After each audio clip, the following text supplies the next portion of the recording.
তো এদিকে সকালে উঠে আমি কাপড়গুলো গুছিয়ে নিয়ে ঘর পরিষ্কার করে এসে পড়লাম ঠাকুর ঘরে।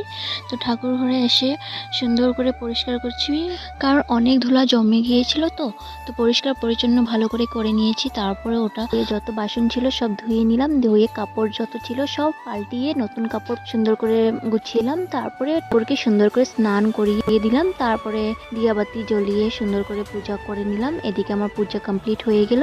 তারপরে সিধা রেডি হয়ে আমি চলে আসলাম মন্দিরে। তো এদিকে দেখতেই পাচ্ছেন মন্দিরে আমরা পূজা করছি। তো পুজো শেষ করে আমরা আবার এদিকে এসে পড়লাম আর একটা মন্দিরে যাব বলে।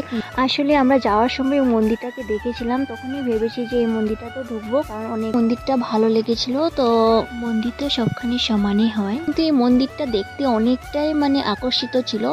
তো আমরা এখানে এসে পড়লাম। তো বাবাকে স্নান করাচ্ছি, তারপরে হাজবেন্ডকেও আমি বলেছি যে তুমি অল্প বাবাকে স্নান করিয়ে দাও।